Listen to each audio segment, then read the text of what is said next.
आज हम बात करेंगे एक किताब की जिसका नाम है द 4 आवर वर्क वीक, जिसे टाइमोथी फेरिस ने लिखा है, जो एक अमेरिकन लेखक, एक्टिविस्ट और एंटरप्रेन्योर थे। यह किताब 4 सालों से भी ज्यादा समय तक न्यूयॉर्क टाइम्स की बेस्ट सेलर की सूची में शामिल रही है। यहाँ दिए गए विचार टिम को उस दौरान आए जब वो दिन में 14 घंटे काम किया करते थे। इतना ज्यादा काम और खाली समय ना मिलने से परेशान होकर उन्होंने आराम करने के लिए 3 हफ्ते के लिए यूरोप दौरे पर जाने का प्लान किया।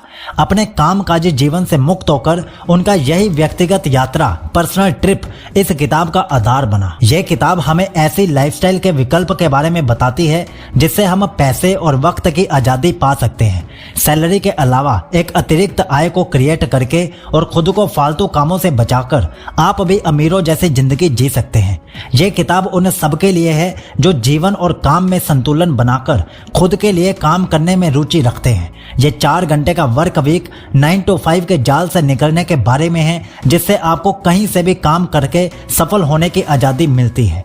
चलिए शुरू करते हैं। इस किताब को 4 अलग स्टेप्स में बताया गया है: डेफिनेशन, एलिमिनेशन, ऑटोमेशन और फाइनल स्टेप है लिबरेशन। तो चलिए फिर इसको डिटेल में समझते हैं। स्टेप 1 है डेफिनेशन। इससे पहले कि हम वो जानें जो हम अपने वक्त और पैसे की आजादी पाने के लिए जानना चाहते हैं, लेखक ने इन 4 स्टेप प्रोसेस के बारे में बताया है, जिसे वो डील कहते हैं, DEAL। D for definition. सबसे जरूरी है कि आपको ये पता हो कि आप क्या करने जा रहे हैं और उसके नियमों को समझिए। दूसरा ई है एलिमिनेशन। उसके बाद आपको सब कुछ रीसेट करना है और बेकार है या फालतू चीजों को हटा देना है। A for automation. इसके बाद वक्त है जो भी संभव हो उसे ऑटोमेट करें, यानी कि अपने आप होने वाला काम। इसमें आउटसोर्स यानी कि किसी और से करवाने वाला काम भी शामिल हो सकता है। L for liberation. आखिरी में जो आप करना चाहते हैं उसकी आजादी हासिल करना। पैसा असलियत में उस आधार पर बढ़ता है कि आप अपने जीवन में कितने डब्ल्यूज को नियंत्रित करते हैं। What you do, when you do it, where you do it and with whom you do it. यानी कि आप क्या करते हैं, कब करते हैं, कहाँ करते हैं और किसके साथ करते हैं। असलियत यह है कि आपके पास ऑप्शंस हैं और यही आपकी ताकत है। अगर आप सिंपल स्टेप्स को फॉलो करें तो आप देखेंगे कि कम से कम मेहनत और पैसे से आप बहुत कुछ पा सकते हैं। और टिम बिलीव करते हैं कि जितनी मेहनत हम आज कर रहे हैं उससे कम मेहनत में हम और भी ज्यादा पैसा कमा सकते हैं। टिम ने यहाँ 10 नियम दिए हैं जिन्हें हमें समझना और दिमाग में रखना बहुत जरूरी है। पहला, रिटायरमेंट सबसे घटिया इंश्योरेंस है। रिटायरमेंट के लिए प्लानिंग करना आपके प्लान का हिस्सा नहीं होना चाहिए। आइडिया यह है कि आपका काम इतना मजेदार होना चाहिए कि आप बिना रिटायरमेंट लिए काम कर सकें। दूसरा, इंटरेस्ट और एनर्जी एक साइक्लिक प्रक्रिया है। अपनी लाइफस्टाइल को बनाए रखने का सबसे बेहतरीन तरीका है अपने काम में से अल्टरनेटिव समय पर रेस्ट लेना। जिंदगी में छोटी रिटायरमेंट्स प्लान करें। जब आप काम कर रहे हो तो पूरी ताकत से काम करें, फिर जब आप ब्रेक लें तो खुद को जरूर आराम करने दें। तीसरा, कम काम का मतलब आलस नहीं है। लोग ऐसा मानते हैं कि कम काम करने का मतलब है आलसी होना। हमारा समाज ऐसा मानता है कि कड़ी मेहनत करना और देर तक काम करना ही बेहतर है। यह सच नहीं है। कम काम करके भी सफल हो सकते हैं। चौथा, सही वक्त कभी नहीं होता।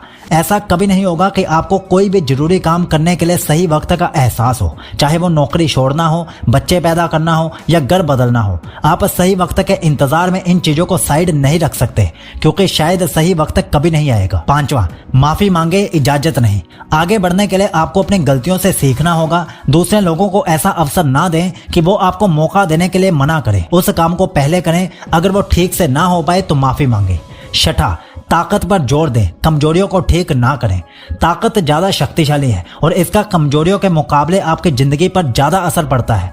अपनी हर छोटी कमजोरी को ठीक करने की कोशिश ना करें, अपनी ताकत को बढ़ाने पर ध्यान दें।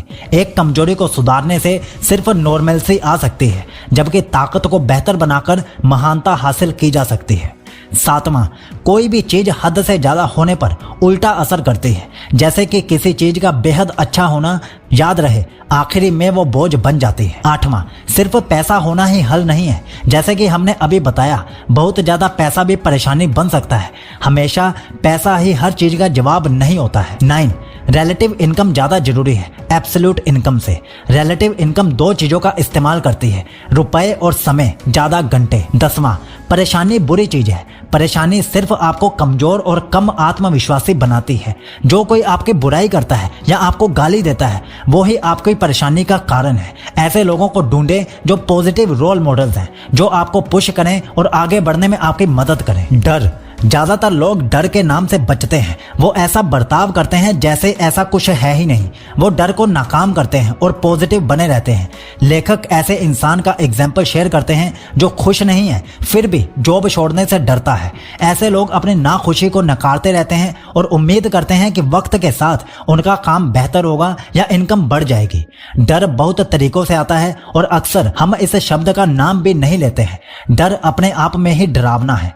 टिम यहाँ अपने डर को मिटाने के लिए और खुद को आगे बढ़ाने के लिए कुछ कदम बढ़ाने के लिए कहते हैं। अपनी बुरी सिचुएशन सपने का सामना करें, बताएं कि वो असल में कैसा है, जानें कि सबसे बेकार चीज क्या हो सकती है, पहचानिए कि आप इस सबसे खराब सिचुएशन को ठीक करने के लिए क्या कर सकते हैं। जो भी आप करने के बारे में सोच रहे हैं उसके टेम्परेरी और परमानेंट फायदे क्या हो सकते हैं। खुद से पूछिए कि अगर आपको आज ही नौकरी से निकाल दिया जाए तो यहाँ से आप अपने खर्चे कैसे चलाएंगे। उन चीजों को समझिए जिन्हें करने से आप डर की वजह से बच रहे हैं। इन चीजों से बचने से क्या आपको कोई फायदा हो रहा है, चाहे वो कैसा भी हो, फाइनेंशियल, इमोशनल या फिजिकल। अंत में खुद से पूछिए आप किसका इंतजार कर रहे हैं। ऑथर ने गोल सेटिंग से हटकर एक कंसेप्ट का इस्तेमाल किया है, ड्रीम लाइनिंग। ये बिल्कुल वैसा ही है जैसा ये सुनाई देता है। आपके सभी सपनों को सोचना है और उनको पूरा करना है। ड्रीम लाइनिंग गोल सेटिंग से 3 महत्वपूर्ण तरीके से अलग है। पहला, गोल्स सिर्फ एक इच्छा से बदलकर चुने हुए कदम बन जाते हैं। दूसरा, गोल्स को असरदार होने के लिए अनरियलिस्टिक होना चाहिए। तीसरा, ये उन कामों पर ध्यान देता है जिससे वो वक्त बढ़ जाएगा जो काम को हटा देने से खाली हो गया था। करोड़पति की तरह जीने के लिए मजेदार चीज करने की जरूरत होती है, ना कि सिर्फ जरूरी चीज करने की। ड्रीम लाइन क्रिएट करने के लिए टिम की गाइड क्या है, ये सुनिए। पहला, आप क्या करते अगर ऐसा कोई रास्ता होता ही नहीं कि आप फेल हो जाते। अगर आप पूरी दुनिया से 10 गुना स्ट्रॉन्गर होते। 2 अलग अलग टाइमलाइन रखिए, एक शॉर्ट टर्म, एक लॉन्ग टर्म। इन टाइमलाइन के साथ आपको ऐसी 5 चीजें ऐड करनी है जिनके आप सपने देखते हैं। सोचिए अगर आपके पास 100 करोड़ रुपए हैं, ये आपके सपनों पर कैसे असर डालेगा और ऐसा क्या है जो सुबह उठने के लिए आपको इंस्पायर करेगा। तीसरा, होने से क्या होगा, होने को करने में बदलिए। एक ऐसे काम को पहचानिए जिससे ये पता चले कि आपने उसे हासिल किया है। चौथा, ऐसे कौन से 4 सपने हैं जो सब कुछ बदल देंगे। 4 जरूरी सपनों को पहचानें और सोचें कि वो आपकी जिंदगी कैसे बदल सकते हैं। 5वां, इन सपनों की कीमत का पता लगाएं और दोनों टाइमलाइंस के लिए अपने टारगेट मंथली इनकम का पता लगाएं। अब अपनी कमाई, खर्चे और मंथली कैश फ्लो के बारे में सोचिए। अपने सपनों को पूरा करने के लिए जरूरी टारगेट मंथली इनकम का हिसाब लगाइए। अब अपनी मंथली इनकम को 30 से डिवाइड कर दीजिए, आपकी टारगेट डेली इनकम आपको मिल जाएगी। नंबर 6, अपने चारों सपनों के लिए 6 महीनों के अंदर लेने वाले 3 स्टेप्स बनाइए और पहला स्टेप अभी ले लीजिए। सपनों को ब्रेक डाउन करके उन पर अभी से काम करना शुरू कीजिए। अपने सपनों को पूरा करने के लिए आपको ये पहला कदम उठाना ही पड़ेगा। अगले स्टेप्स और भी एक्साइटिंग होने वाले हैं, इसलिए ध्यान से सुनिए। स्टेप 2 है एलिमिनेशन। इफेक्टिव और एफिशिएंट इफेक्टिव होने का मतलब है ऐसे तरीके से काम करना जो आपको आपके गोल तक पहुंचाने में मदद करे, और कुशल होने का मतलब है किसी भी काम को प्रोडक्टिव तरीके से करना। दिक्कत यह है कि अक्सर इफेक्टिव हो जाना आम बात है, पर यह समझना जरूरी है कि किसी ऐसे काम को अच्छे से करना जो जरूरी नहीं है, उससे वो जरूरी नहीं हो जाता। इसी तरह किसी काम पर बहुत सा वक्त खर्च करने से भी वो जरूरी नहीं बन जाता। 2 कानून जिन्हें ध्यान रखना है। 80% आउटपुट का रिजल्ट 20% इनपुट से आता है। 80% रिजल्ट 20% रीजन में से आते हैं। रिजल्ट का 80% एफर्ट और टाइम के 20% में से आता है। कंपनी प्रॉफिट का 80% प्रोडक्ट्स और कस्टमर के 20% में से आता है। 80% स्टॉक मार्केट का फायदा 20% इन्वेस्टर्स और 20% इंडिविजुअल पोर्टफोलियो से आता है। पार्किंसन का लॉ कहता है कि किसी को दिए गए वक्त से हमें उसकी अहमियत, इंपॉर्टेंस और जटिलता समझ में आ जाती है। यह पास आने वाली डेडलाइन का मैजिक है। अगर आप किसी काम को खत्म करने के लिए 24 घंटे का समय देते हैं तो टाइम का प्रेशर आप पर उसे करने का दबाव डालता है और आपके पास सिर्फ जरूरी चीजें करने के अलावा कोई चॉइस नहीं रहती। अगर आप उसे काम के लिए 1 हफ्ते का समय दें तो आपके पास एक छोटे पत्थर से पहाड़ बनाने के लिए 6 दिन का वक्त होगा। आप इन दोनों में से किसी भी तरीके से प्रोडक्टिविटी बढ़ा सकते हैं और कमाल की बात यह है कि दोनों टेक्निकली एक दूसरे से ऑपोजिट हैं। पहला 80-20 रूल कहता है काम के समय को लिमिट करने के लिए जरूरी कामों में अपने आप को लिमिट करें। दूसरा पार्किंसन लॉ कहता है जरूरी कामों को करने के लिए काम के टाइम को कम कर दें। सबसे अच्छा तरीका है इन दोनों को एक साथ इस्तेमाल करना और उसको करने का सबसे बेहतरीन तरीका है कुछ कामों को पहचानना जो जरूरी भी हो और आपके इनकम में कंट्रीब्यूट करें। इन कामों को क्लियर डेडलाइंस के साथ शेड्यूल करें और उनको बहुत ज्यादा टाइम ना दें। खुद से ये सवाल पूछें, अगर आपको दिल का दौरा आया हो और आपको दिन में 2 घंटे काम करने पड़े तो आप कौन सा काम करोगे? क्या होगा अगर आपको एक और दिल का दौरा पड़े और आपको हफ्ते में 2 घंटे काम करना पड़े तो आप क्या करोगे? अगर आपके सिर पर बंदूक तनी हो और आपको 4-5 काम बहुत वक्त लगने वाले बंद करने पड़े तो आप कौन से काम रोक दोगे? ऐसे कौन से टॉप 3 काम हैं जिनको करके मैं खुद को प्रोडक्टिव महसूस करता हूं?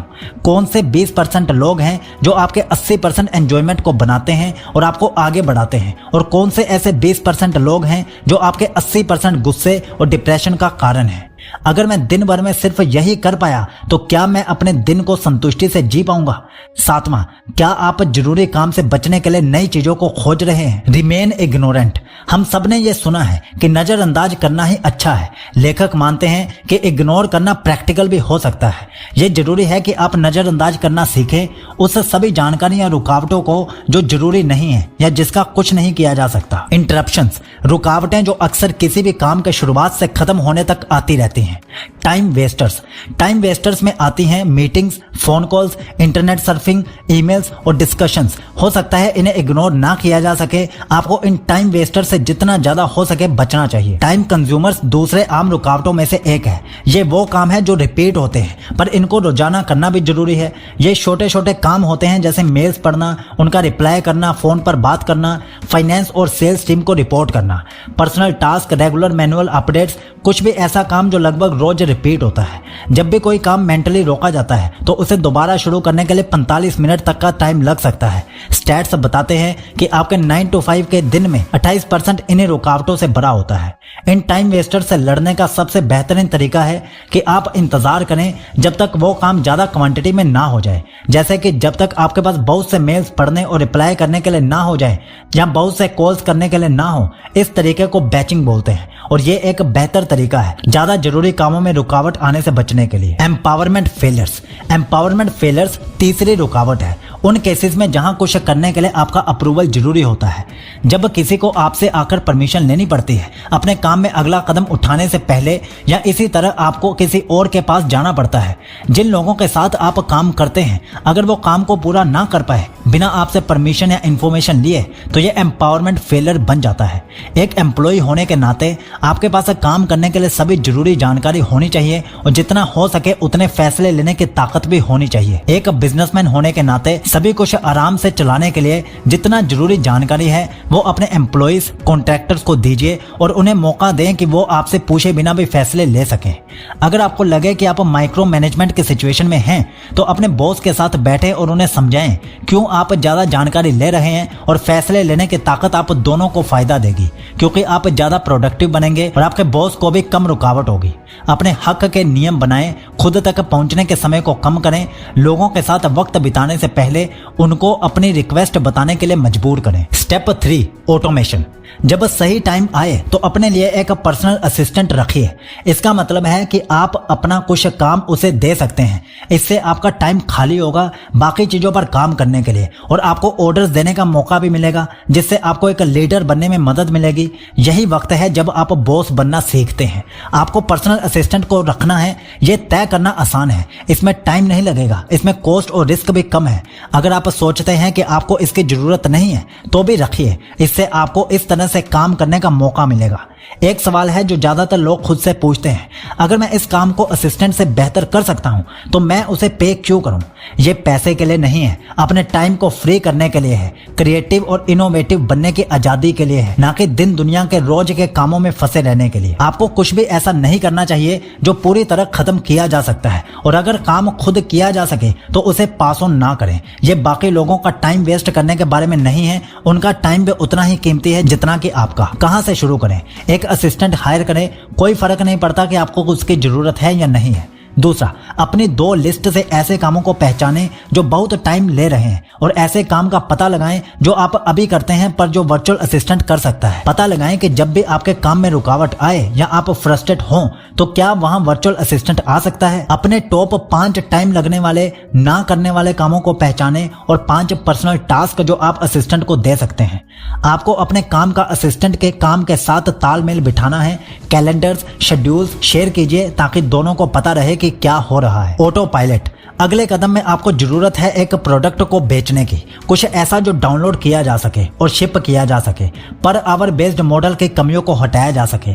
सबसे पहले आसपास एक किफायती बाजार ढूंढिए। मौजूदा बाजार में घुसना आसान है, ना कि मांग को शुरू से पैदा करना। एक प्रोडक्ट से शुरू करके कस्टमर को ना ढूंढे, पहले एक बाजार ढूंढे, समझे कस्टमर कौन है, फिर उनके लिए एक प्रोडक्ट बनाए जो आप पहले से जानते हैं। उसे पहचाने, देखें कि आप किस सोशल, प्रोफेशनल, इंडस्ट्री ग्रुप से हैं या आपके कहां तक पहुंच है। आपको कुछ नया सीखने की जरूरत नहीं है। पता लगाएं कि आपकी पहुंच के किन ग्रुप्स की अपनी मैगजीन्स, ब्लॉग्स हैं। सबसे जरूरी फायदा एक सेंटेंस में समाया होना चाहिए। ग्राहक के लिए उसकी कीमत $50 से $200 तक हो। 8 से 10 गुना का लक्ष्य बनाएं, जिसका मतलब है $100 का प्रोडक्ट की लागत $10 से $12 से ज्यादा नहीं होनी चाहिए। उसको बनने में 3-4 हफ्ते से ज्यादा समय नहीं लगना चाहिए। इसको ऑनलाइन फ्रिक्वेंटली आस्क्ड क्वेश्चंस में अच्छे से समझाया गया हो। ऑप्शन 1, एक प्रोडक्ट को दोबारा बेचो, एक प्रोडक्ट का लाइसेंस ले लो। तीसरा, एक नया प्रोडक्ट बना लीजिए। इंफॉर्मेशन प्रोडक्ट्स लो कॉस्ट वाले होते हैं, जल्दी बनते हैं और कॉम्पिटिटर्स के लिए नकल करने में वक्त लेते हैं। टेस्टिंग, कमर्शियल वायबिलिटी की ठीक से पहचान करने के लिए लोगों से मत पूछे कि वो क्या खरीदेंगे, उनको खरीदने के लिए बोलिए। पता लगाए कि मुकाबला क्या है। ये आपका काम है कि मौजूदा ऑफर से ज्यादा आकर्षक ऑफर्स बनाएं। आपको एक सिंपल वेबसाइट की जरूरत है, सिर्फ 1 से 3 पेजेस की, जो 1 से 3 घंटों के काम के साथ जुड़ सके। अपने ऑफर को बेहतर बनाने के लिए ध्यान रखने वाली चीज है मोर क्रेडिबिलिटी इंडिकेटर्स, टेस्टिमोनियल्स, एक better guarantee, better selection, free और फास्टर शिपिंग। छोटे गूगल एडवर्ड्स एडवर्टाइजिंग कैंपेन्स का इस्तेमाल करके ऑफर को टेस्ट करें। हारने वालों की पहचान करके उनको हटा दें, जीतने वालों को बनाएं और बिक्री के लिए तैयार रहें। एब्सेंट मैनेजमेंट, जब आपके पास प्रोडक्ट फिजिकल और ऑनलाइन हो, आपको अपना बिजनेस ऐसे डिजाइन करना है कि वो अपने आप चल सके। फ्रीलांसर्स के बदले आउटसोर्सिंग कंपनीज को कॉन्ट्रैक्ट दें जो सिर्फ एक ही फंक्शन में स्पेशलाइज हो, ताकि अगर किसी को जॉब से निकाल दिया जाए या वो छोड़ दे या काम ना करे तो आप किसी और से बदल सकें बिना अपने बिजनेस में रुकावट डाले। ट्रेंड लोगों को हायर करें जो डिटेल्ड रिपोर्ट दे सकें और जरूरत पड़ने पर एक दूसरे की जगह काम कर सकें। सभी आउटसोर्सर्स प्रॉब्लम्स को हल करने के लिए एक दूसरे से बातचीत करना चाहिए और उनको लिखित अनुमति दें कि वो ज्यादा लो कॉस्ट डिसीजंस खुद ले सकें बिना आपसे पूछें। Step 4, liberation. अब जाओ अपना जीवन जियो। टिम के 5 स्टेप्स को फॉलो करके हम रिमोट वर्क को इम्प्लीमेंट कर सकते हैं। पहला, इंक्रीमेंट इन्वेस्टमेंट। कोशिश करें कि कंपनी आपके लिए किसी ट्रेनिंग में पैसा लगाए ताकि आपको खोने की कीमत ज्यादा हो। दूसरा, ऑफ साइट आउटपुट को बढ़ाएं। जब बीमार हो तो घर से काम करें और दिन को सुपर प्रोडक्टिव बनाएं। तीसरा, कैलकुलेटेड बिजनेस प्रॉफिट बनाएं। अपने रिजल्ट्स तैयार कीजिए ताकि आप ये शो कर सके कि घर से काम करने पर आपको कितना फायदा हुआ है। चौथा, एक रिवोकेबल, हटा सकने वाला ट्रायल पीरियड सामने रखें। हफ्ते में 1 दिन से शुरू करें। पांचवा, अपने खुद के करने वाले वक्त को बढ़ाएं। धीरे धीरे हफ्ते में ज्यादा दिनों तक घर पर काम करें ताकि आखिरी में फुल टाइम रिमोट वर्क कर सकें। छोड़ देना। ऑथर बताते हैं कि उन्होंने 3 जॉब्स छोड़ी और बाकियों में से ज्यादातर उनको निकाल दिया गया। निकाल दिया जाना आपको सरप्राइज कर सकता है, पर अक्सर यह भगवान की मर्जी होती है। कोई और आपके लिए फैसला लेता है और किसी गलत नौकरी में सारी जिंदगी रहना मुमकिन नहीं है। जॉब छोड़ना या निकाल दिए जाना दुनिया का अंत नहीं है। जॉब छोड़ने का यह मतलब नहीं है कि आपको फिर से कोई नौकरी नहीं मिलेगी। यह टेम्परेरी स्टेट है। आप अब भी अपने बिल्स चुका सकते हैं। लेखक के इस प्रोसेस का मकसद है कि नौकरी छोड़ने से पहले आपके पास कैश फ्लो हो सकता है कि आपको कुछ समय के लिए फालतू खर्चों को रोकना पड़े, पर अगर आप ये ठीक से करेंगे तो अब भी आपके बिल्स पे हो जाएंगे। आपका रिज्यूमे सीवी हमेशा के लिए बर्बाद नहीं हुआ है, ये बस थोड़ा अलग है। हो सकता है आपको और इंटरव्यू मिल जाए क्योंकि आप भीड़ से अलग खड़े हैं। मिनी रिटायरमेंट्स, आपको इस आम मान्यता को हटाना होगा कि आपको रिटायरमेंट का मजा लेने के लिए अपने करियर खत्म होने तक का इंतजार करना ही पड़ेगा। सारी सेविंग को बाद के लिए रखने की बजाय आपको अपना जीवन में मिनी रिटायरमेंट्स लेते रहना चाहिए। आपको हर 6 महीने में आपकी लाइफ किसी भी नई जगह बसा लेनी चाहिए। यह कोई हॉलिडे या एस्केप नहीं है, बल्कि अपनी लाइफ को नए माहौल में जारी रखना है। एक मौका है अपने अभी के लाइफस्टाइल को आंकने का और बेकार की चीजों को हटा देने का। इसे धीरे और आराम से करें, खुद को प्लान करने का वक्त दें। लोग आर्थिक रूप से मुक्त हो सकते हैं, साथ ही समय की आजादी भी पा सकते हैं, पर फिर भी वो खुद को बहुत स्ट्रेसफुल और मनी ऑब्सेस्ड बिजनेस में फंसा हुआ पाते हैं। असली आजादी का मतलब अपनी मन मर्जी की चीज करने के लिए काफी इनकम और टाइम से कहीं ज्यादा है। मिनी रिटायरमेंट के लिए कैसे तैयार होना है? अपनी एसेट्स और कैश फ्लो के बारे में सोचिए। मिनी रिटायरमेंट के लिए अपने ड्रीम लोकेशन को ढूंढिए। मिनी रिटायरमेंट के लिए एक रियलिस्टिक लोकेशन को चुनिए। अपने ट्रिप की तैयारी कीजिए। यह रहा काउंटडाउन। 3 मंथ्स आउट, अनावश्यक अननेसेसरी चीजों को हटा दीजिए। 2 मंथ्स आउट, क्रेडिट कार्ड्स की बिलिंग को ऑटोमेट कर दीजिए। 1 मंथ आउट, एक दोस्त को मेल रीडायरेक्ट करें। 2 वीक्स आउट, डिजिटल डॉक्यूमेंट्स को स्कैन करके स्टोर करें, जैसे क्रेडिट कार्ड्स, आईडी और इंश्योरेंस डॉक्यूमेंट। 1 वीक आउट, जब आप दूर हों तो काम का शेड्यूल तय करें, बाकी चीजों को स्टोरेज में डालें। 2 डेज आउट, गाड़ी को स्टोर करें, फ्यूल को स्टोर करें कि कोई चीज जोड़ें, बैटरी लीड को डिस्कनेक्ट कर दें। जब आप पूछें, अपार्टमेंट्स को देखने के लिए बुकिंग करें। 1 महीने के लिए शहर के टूर पर बस या बाइक से जाइए। पर हमेशा से आपको यही चाहिए था, तो आप बोर कैसे हो सकते हैं? खुद को ढूंढने के लिए बड़े सवाल पूछना आम बात है, जैसे कि जिंदगी के मतलब से जुड़े सवाल, आपका पर्पस क्या है? इस परेशानी से लड़ने के लिए इन चीजों का ध्यान रखें। अगर आप उसे समझा ना पाए या उसका कुछ ना कर पाए तो उसे भूल जाएं। अगर आप इसे किताब में से ये पॉइंट उठा लें तो आप दुनिया के टॉप 1% परफॉर्मेंस शायद बन जाएंगे और ज्यादातर दिमागी प्रेरणाएं आपकी जिंदगी से बाहर रहेंगी। अपनी मिनी रिटायरमेंट पर कुछ नया सीखो। किसी स्पेसिफिक स्किल या एक्टिविटी को वक्त देने का फैसला करें, कुछ ऐसा जो आप हमेशा से करना चाहते थे पर कभी वक्त मिला ही नहीं, चाहे वो कोई नई लैंग्वेज सीखना या कुछ और हो। जीने के लिए सीखना जरूरी है, इसके अलावा कोई ऑप्शन नहीं है। 13 नई अमीर लोगों की गलतियां। पहली, सपनों से नजर हट जाना और कम के लिए काम करने में लग जाना। समय बिताने के लिए माइक्रो मैनेजिंग और ईमेलिंग करना। उन प्रॉब्लम्स को हैंडल करना जो आउटसोर्सर्स या को वर्कर्स हैंडल कर सकते हैं। आउटसोर्सर्स या को वर्कर्स की एक ही समस्या के लिए एक से ज्यादा मदद करना। कस्टमर्स का पीछा करना, खास करके अनक्वालिफाइड या इंटरनेशनल लोगों का। जब आपके पास अपने नॉन फाइनेंशियल चीजों को फाइनेंस करने के लिए कैश फ्लो पहले से ही मौजूद है। ऐसे मेल को रिप्लाई करना जिससे सेल नहीं होगा या जिसका जवाब अक्सर पूछे जाने वाले प्रश्नों में ऑटो रिस्पोंडर से भी दिया जा सकता है। वहां काम करना जहां आप रहते हैं, सोते हैं, आराम करते हैं। अपने बिजनेस और पर्सनल लाइफ में 80-20 रूल फॉलो ना करना। पर्सनल और बिजनेस लाइफ एंडलेस हो सकता है। परफेक्शन पाने की कोशिश करना। छोटी प्रॉब्लम्स को बड़ा बना देना काम से बचने के बहाने के लिए। सिंपल इश्यूज को अर्जेंट बना देना ताकि काम जस्टिफाई हो सके। एक ही प्रोडक्ट, जॉब या प्रोडक्ट को सब कुछ मान लेना। जिंदगी के सोशल रिवॉर्ड्स को इग्नोर करना। आपको इफेक्टिव और एफिशिएंट होने की जरूरत है। किसी काम पर ज्यादा वक्त बिताने से वो जरूरी नहीं हो जाता। रुकावटों से बचें, जैसे कि टाइम वेस्टर्स, टाइम कंज्यूमर्स और एम्पावरमेंट फेलियर्स। काम सौंपना और खुद ही हो जाना जरूरी है। जरूरत ना होने पर भी एक वर्चुअल असिस्टेंट हायर कीजिए। पहले बाजार और कस्टमर ढूंढे, फिर उनके लिए प्रोडक्ट बनाएं। आखिर के लिए सब बचाने की बजाय मिनी रिटायरमेंट प्लान कीजिए। बताए गए सभी पॉइंटर्स ऑथर ने अपनी जिंदगी में आजमाए हैं। अगर सभी बातों को तरीके से ध्यान रखा जाए और बताए गए एक्शन लिए जाएं तो आप भी 9 to 5 ऑफिस की भाग दौड़ से बाहर आ सकते हैं और साथ ही एक सफल आदमी बन सकते हैं। टाइमोथी फेरिस द्वारा द 4 Hour वर्क वीक एक क्रांतिकारी गाइड है जो काम और उत्पादकता की पारंपरिक धारणा को चुनौती देती है। टिम 9 to 5 के सर्कल से बचने और स्वतंत्रता और पूर्ति की जीवन शैली बनाने के लिए व्यवहारिक रणनीतियों और मानसिकता में बदलाव हमें देता है। वह आउटसोर्सिंग, ऑटोमेशन और उन कार्यों को प्राथमिकता देने के महत्व पर जोर देते हैं जो वास्तव में मायने रखते हैं।